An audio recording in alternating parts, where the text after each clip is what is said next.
नमस्कार, मी बोलते नंदिनी अंकोलेकर। मी आज तुम्हाला दाखवणार आहे गोडा मसाला। तर सगळ्या भाज्यांना चालणारा गोडा मसाला। चला तर बघूया आपण त्याच्यासाठी काय साहित्य लागतं ते।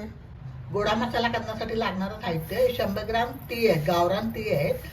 हे 75 ग्राम सुकं खोबरं आहे आणि 50 ग्राम जिरे आहे। हे तेल न टाकता आपण भाजायचे आहे। आणि आता दुसरे पदार्थ दाखवतो तुम्हाला मी। 150 ग्राम धणे, 5 ग्राम दालचिनी, 5 ग्राम लवंग, 10 ग्राम मसाला वेलची, 10 ग्राम दगडफूल आणि 10 ग्राम तेजपत्ता आहे। या सगळ्या गोष्टी आपण 2 टेबलस्पून तेलामध्ये भाजायचं। आपण जे रेग्युलर तेल वापरतो ते भाजायचं। आता तुम्हाला मी पुढचं प्रोसिजर दाखवते। कढई गॅसवर तापत ठेवली आहे। हे तीळ पहिले मी भाजून घेणार आहे। तुम्हाला मी सगळी मापं डिस्क्रिप्शन बॉक्समध्ये टाकते, तिकडे तुम्हाला बघायला मिळेल। तर एकदम मंद गॅसवरती आपण हे तीळ खमंग होईपर्यंत भाजायचे, जाळू द्यायचे नाहीत, नाही तर मसाला कडवट लागेल। ती चांगली भाजून झाली आहेत। आता आपण हे काढून घेऊया, त्याच्यामध्ये जिरं टाकूया। त्याच्यात मी जिरं भाजणार आहे।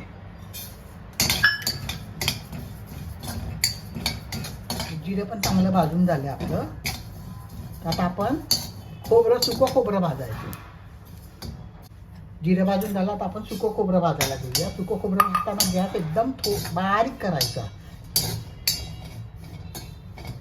सुकं खोबरं पण चांगलं लालसर झालंय, जास्त काळपट करायचं नाही, नाहीतर कडू लागतं ते। त्यात कढईमध्ये मी आता 1 टेबलस्पून तेल टाकतोय। अगदी थोडंसं तेल टाकायचं आपण, नाहीतर तेलाचा वास होतो मसाल्याला। 1 टेबलस्पून तेल टाकलंय आणि आता धणे टाकणार आहे। हे 150 ग्राम धणे आहेत। धणे पण थोडेसे तेलावरती भाजून घ्यायचे।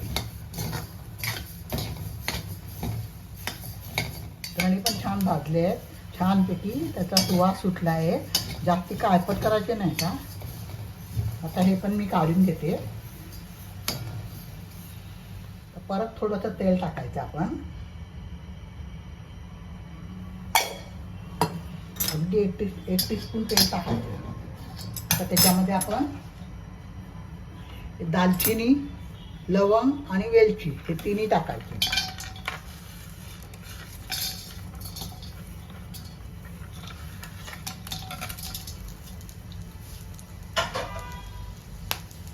ते पण थोडेसे परतवून घ्यायचे। हे पण झालं आता। हे पण प्लेटमध्ये मी काढून घेते। ह्याच्यातच दगडफूल टाकते।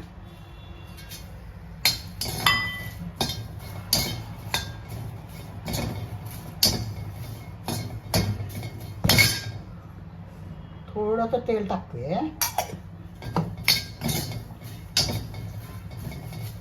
दगडफूल पण आता भाजून झालं आपण।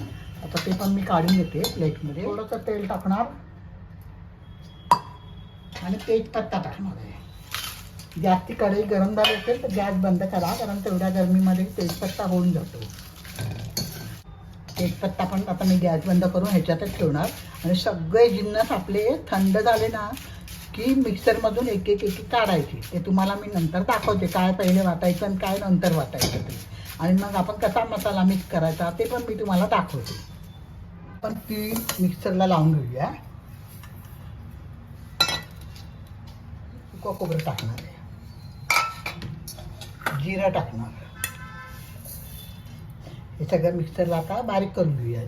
तीळ, जिरं आणि खोबरं, जिरं आणि सुकं खोबरं हे आता वाटून झालेलं आहे। आता याच्यात आपण धणे टाकूया।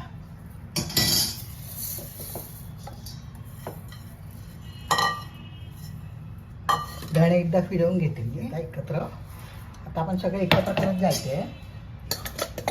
पुढे पण तुम्हाला मी दाखवते। आता हा सगळ्या दगडफूल, वेलची, लवंग, दालचिनी हे सगळं टाकायचं। तर आता तेजपत्ता टाकणार मी।